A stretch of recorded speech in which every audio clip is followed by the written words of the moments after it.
thank you for inviting me here to speak to you, fellow Minnesotans and delegates to the Democratic Farmer Labor Party Convention. I seek your endorsement for the United States Senate. Some say I'm the man who never smiles on CNN and MSNBC. I campaigned for Carter Mondale back when I was in college, but I do not have that Jimmy Carter smile. 3 years ago, a bad case of shingles took out a nerve on the right side of my face, and they call it Ramsay-Hunt syndrome. I'm working on that smile, but you know, I've got some time. Because there is nothing to smile about until we get Donald Trump and his accomplice, Mike Pence, out of office.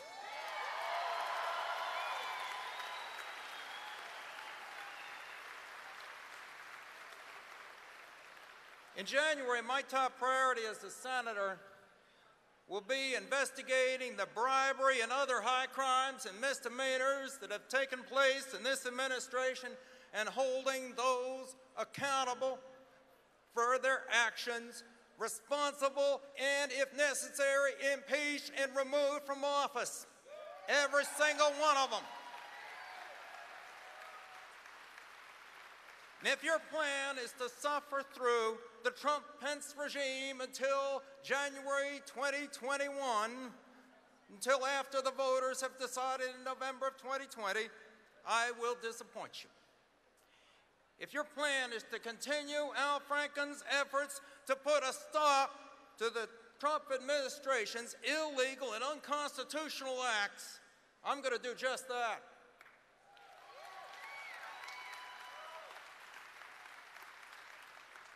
But let me be clear, our problems preceded Donald Trump. It is the corrupt influence of money in politics and financial conflicts of interest of our public servants that are destroying our democracy.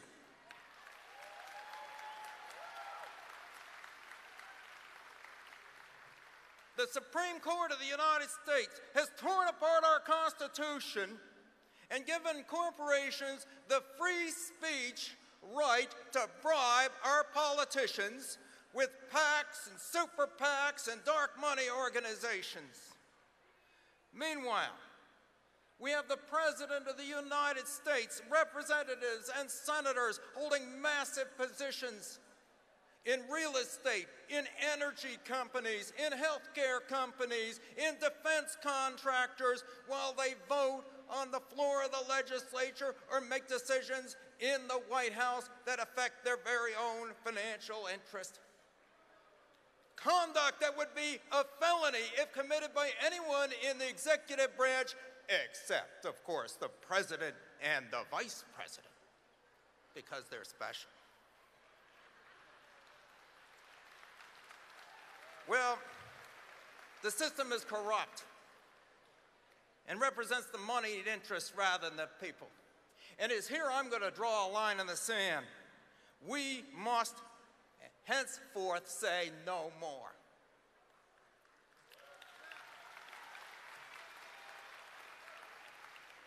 This corruption has consequences. Patients and small business owners across America yearn for single-payer health care similar to what has existed for decades in much of the industrialized world. Doctors, nurses, other healthcare professionals feel likewise. This should not be a partisan issue. Why can't we have it? Because insurance companies, drug companies, healthcare providers, medical device companies funnel millions of dollars into super PACs and PACs and fundraisers for politicians.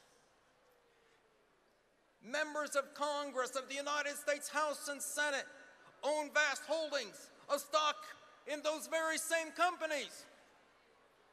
They make sure that we will never have a single-payer healthcare system capable of negotiating down the price for drugs and medical devices and healthcare services. to where they are in the rest of the world. I say that's wrong, and that's going to stop.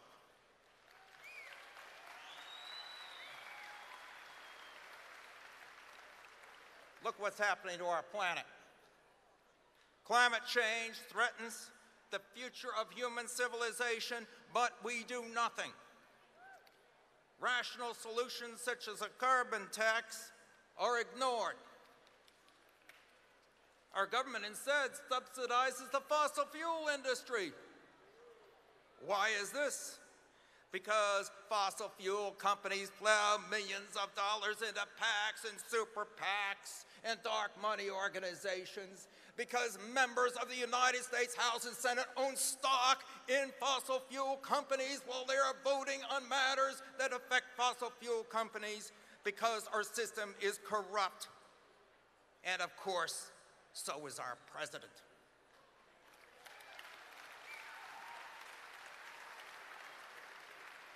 Here at home, Minnesota, our boundary waters, canoe area wilderness, and the Duluth watershed are threatened with massive pollution from sulfide mining. Who's going to own these mines? Americans? No. Foreign billionaires, one from Chile who rents a house to Jared Kushner and Ivanka Trump. Another owned by Glencore, a corporation. They call it the Polymet mine. It is the Glencore mine. That is a European company with connections with Russian oligarchs, a company that hired as its chairman Tony Hayward from British Petroleum. We remember him from the Deepwater Horizon disaster. And now these men want to open a copper and nickel mine, the Polyet mine in Minnesota. What do we say to that? Heck no! That will never happen in this state.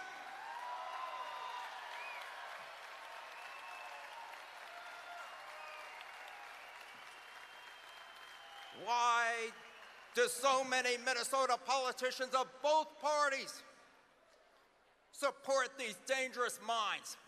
Because money talks. And as a citizen and as a father whose children enjoy the boundary waters, canoe area wilderness, and hope to take their children there, I will continue to fight these two mines and any others like them. They will never be allowed to pollute our waterways, because we, Minnesotans, proud of the beauty of our state, are not going to give in.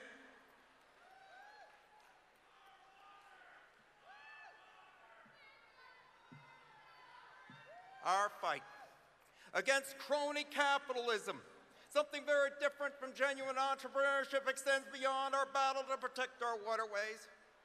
We are sick and tired of enormous waste in the national defense budget, fueled by what President Eisenhower called the military and industrial complex. We are sick and tired of Wall Street and European banks that destabilize our financial system and then ask for a bailout when they get in trouble. We are sick and tired of the Trump and Kushner families using the presidency to close business deals.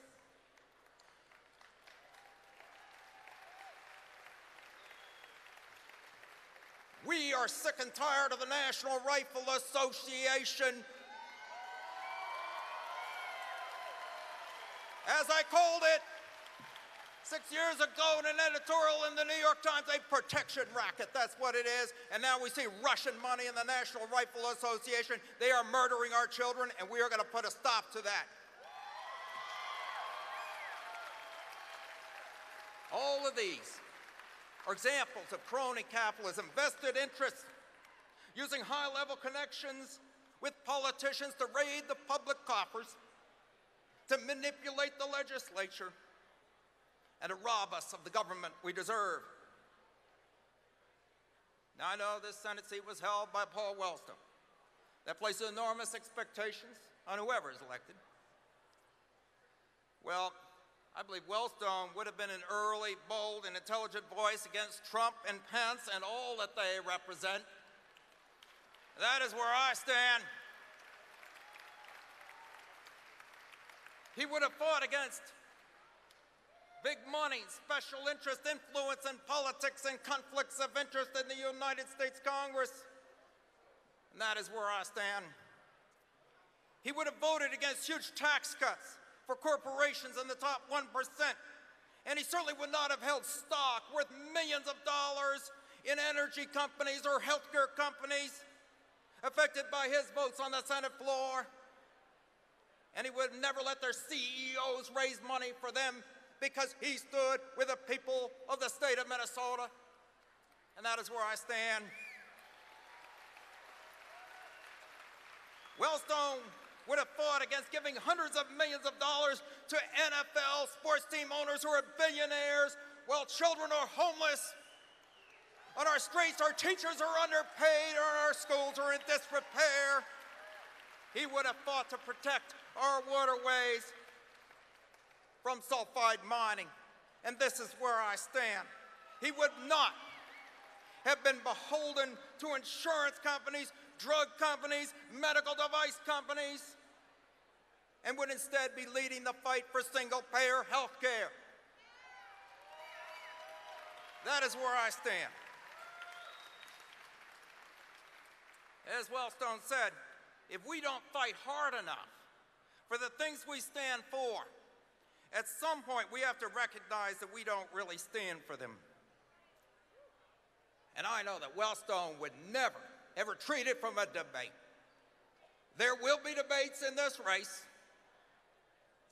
and we will have a decision by the voters in August, and then we will go to November. And then in January, it's time to get down to business. Thank you very much.